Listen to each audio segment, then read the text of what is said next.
आप सभी को प्रणाम। सत्य सनातन की जय। ईश्वर की असीम अनुकंपा से, गुरु महाराज की असीम अनुकंपा से हम सभी लोगों को भगवत चर्चा करने का परम सौभाग्य प्राप्त हो रहा है। आज हम सभी लोग लंका कांड के उस आध्यात्मिक और रोचक पहलू को देखेंगे कि रसास्वादन करेंगे कि किस प्रकार से अंगद जी रावण का अभिमान चूर चूर करके,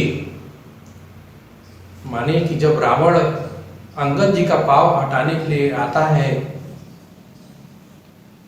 तो अंगद जी कहते हैं कि तू मेरे चरणों को मत पकड़, तू चराचर के स्वामी ब्रह्मांड के नियंता प्रभु श्री राम के चरणों को पकड़, तेरी सदगति बनेगी। तुलसीदास जी महाराज कहते हैं, रिपुबल धरसी हरसी कपि बालितन बलपुंज, पुलक शरीर नयन जल गहे राम पद कंज। देखिए कितना सुंदर तुलसीदास जी महाराज ने बताया कि अंगद जी शत्रु के बल का मंथन, यानी कि उन्होंने अनुमान लगाया कि इसके पास कितना पावर है, कौन कौन है, इन सब का मंथन कर प्रसन्नता से चल दिए। नेत्रों में प्रेम का जल भराया कि अब तो प्रभु के दर्शन होंगे, और शरीर में रोमांच हो जाता है और आकर के प्रभु के चरण वो पकड़ लेते हैं। अब इधर देखें, शाम का जो समय होता है तो रावण निराश होकर घर पहुंचता है। अब मंदोदरी जब इस तरह का हरकत जानती है कि अंगद जी ने ऐसा ऐसा किया है, और रावण भी अंगद जी का पैर पकड़ने चला था, तो पुनः एक बार मंदोदरी रावण को फिर से समझाती है, कहती है कि हे स्वामी, हे मेरे मालिक, आप राक्षस राज रावण मेरी बात समझने की कोशिश करिए। आप अपने कुबुद्धि को छोड़ दीजिए। आपने तो ध्यान भी दिया होगा कि लक्ष्मण जी ने एक जो धनुष से रेखा खींच दी थी वो भी आप नहीं लांघ पाए। मारीच जिसको आप वहां भेजे थे छल करने के लिए, लेकिन मारीच प्रभु श्री राम के उस प्रताप को जानता था कि जिस सभागार में आप गए थे सीता को वरण करने, धनुष को तोड़ने के लिए, वहां पे प्रभु श्री राम ने किस तरह से बिना प्रयास के ही उस धनुष को तोड़ दिया था। इसने तीसरा खरदूषण और तुम्हारी बहन सुपर्णका का क्या हाल कर दिया, उसको क्या आप एक साधारण मनुष्य समझते हैं? वो साधारण मनुष्य नहीं है, वो चराचर के स्वामी है। आप उनसे बैर मत लीजिए।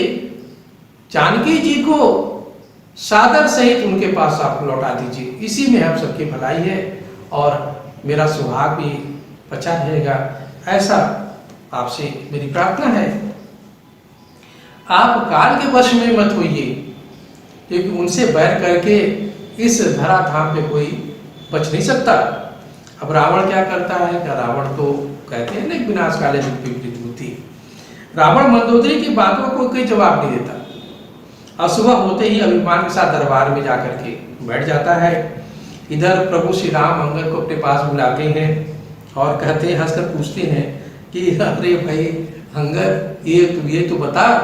अंगद जी जाते हैं, सजल नयनों से पहले प्रभु का दर्शन करते हैं, उनके चरणों को दंडवत प्रणाम करते हैं। तो प्रभु बड़े प्रेम से उनको अपने पास बुलाते हैं, बैठाते हैं, कहते हैं कि अंगद तुम ये तो बता कि जिस रावण से सारे लोग डरते हैं, वो किस प्रकार से तुमने इसके ऊपर विजय प्राप्त की, और ये तुमने 4 मुकुट कैसे फेंके? तो अंगद जी कहते हैं कि प्रभु ये सब आपकी ही महिमा और प्रताप है, आपके ही बल पे तो हम लोग ये सारा काम कर पाते हैं। और वो रावण के 4 मुकुट नहीं थे, वो राजा के भूषण थे। 4 भूषण थे, साम दाम दंड भेद। जिस धर्म नीति से राजा को राज्य करना चाहिए, उसने उसको छोड़ दिया, और 4 मुकुट उसी के प्रतीक थे। जिससे रावण आप काल के बस हो गया है। ऐसा अंगद जब प्रभु से कहते हैं तो प्रभु हंस के कहते हैं, अरे भाई तुम तो बहुत ही विवेकवान हो, तुमने बहुत ही सुंदर जवाब दिया है। और ऐसा करके वो हंसने भी लगते हैं। सभी विचार करते हैं। अब आगे एक सभा बैठती है, नल नील जामवंत हनुमान जी सुग्रीव इत्यादि सभी वहां बैठते हैं और बैठ करके मंत्रणा करते हैं कि अब आगे कैसे हम लोग लंका पे चढ़ाई करें। जैसा आप सभी जानते हैं कि लंका में 4 दिशा में 4 फाटक थे, दरवाजे थे, और इतना दुर्गम था वो लंका नगरी को जीतना कि मानो तो नहीं जीत सकते थे। देवी देवताओं के तो बस की बात नहीं थी। अब चूंकि प्रभु श्री राम स्वयं खड़े हैं तो अब वो सबको सहारा भी देते हैं, उनकी कृपा होती है। तो सभी ये कहते हैं कि ऐसा किया जाए कि जो हम लोग की सेना है उसको 4 सेक्शन में हम लोग बांट देते हैं, 4 भागों में बांट देते हैं। और हर एक भाग जो है कोई पूरब फाटक पे चला जाए, कोई पश्चिम फाटक पे चला जाए, कोई उत्तर फाटक पे चला जाए और कोई दक्षिण फाटक पे चला जाए। और ऐसे ही जब प्लानिंग बन जाती है, योजना बन जाती है, तो सभी आपस में बैठ करके उस फाटक पे चढ़ाई कर देते हैं जहाँ जिसको जो काम मिलता है। और आगे तुलसीदास जी महाराज कहते हैं, जयति राम जय लक्ष्मण जय कपीस सुग्रीव गर्जहि सिंहनाद कपी भालु महाबल शिव। अब लक्ष्मण सहित श्री राम की जय हो, वानरों के राजा सुग्रीव की जय हो। ऐसा कहते हुए महाबलशाली रीछ और वानर सिंह के समान गर्जन करने लगते हैं। अब ये सब सुन करके, शोर शराबा सुन करके लंका में तो हाहाकार मचने लगता है। रावण अपने निशाचरों से कहता है, उनका मनोबल बढ़ाते हुए कहता है कि जाओ, तुम जिस भोजन का तुम लोग इंतजार कर रहे थे वो भोजन तुम्हारे पास स्वयं उपस्थित हो गए हैं, जाओ भरपेट भोजन करो। अब देखिए योजना ये सब क्या करते हैं कि अब जो राक्षस है वो लंका नगरी के जो एक मतलब हर किले में जो एक जगह बना रहता है ऊंचाई पर कि जहां से के लोग पत्थर वगैरह दुश्मन पे फेंक देते थे। अब नीचे तो बंदर भालू खड़े हैं, तो अभी जो रावण के जो निशाचर है, राक्षस है, वो किले के ऊपर चढ़ करके वहां से वो क्या करते थे कि पत्थर, बड़े बड़े पत्थर फेंकते थे। अब यहाँ तो बलशाली रीछ और बंदर भालू है सब, तो ये क्या करते थे, उसी पत्थर को वो ले लेते थे और ले करके उन्हीं के ऊपर उठा करके फेंक देते थे और कोशिश करके वो चढ़ भी जाते थे। और वहीं पे जो निशाचर उनके हाथ में आते थे उनको ऐसे घुमा करके वो किले से नीचे फेंक देते थे। तो कितने ही राक्षसों की मृत्यु हो जाती है। अब उनमें जब हाहाकार मचने लगता है तो वो सब भागने लगते हैं। अब रावण इस चीज को देखता है बैठ करके कि अरे ये तो बड़ा उल्टा हो रहा है, तो वो स्वयं तलवार लेके उन राक्षस को कहता है कि जो भी युद्ध भूमि से भागेगा मैं उसका सर इसी तलवार से कलम कर दूंगा।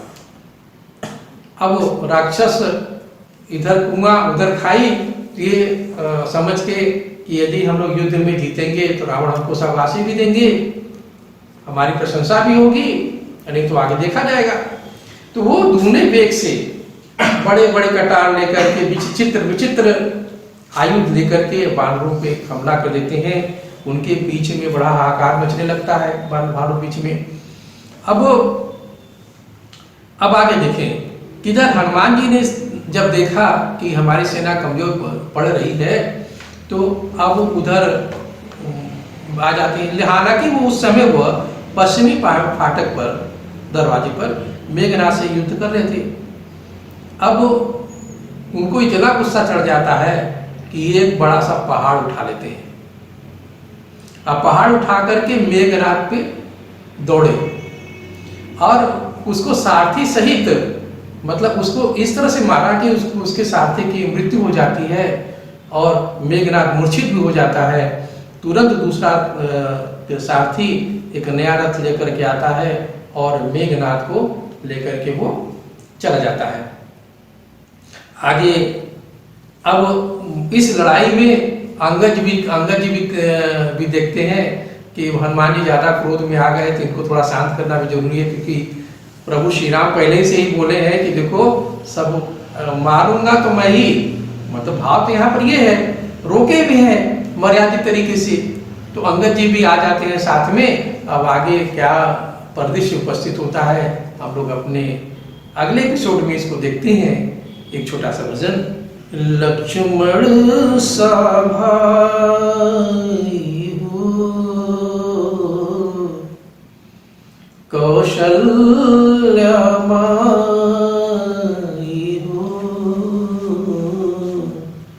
स्वामी तुम जैसा मेरा रघुराई हो, नगरी हो अयोध्यासी,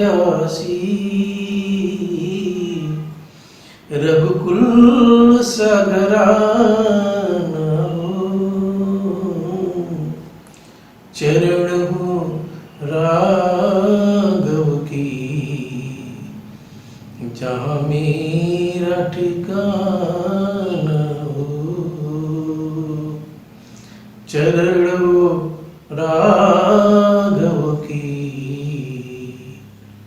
जहाँ मेरा ठिकाना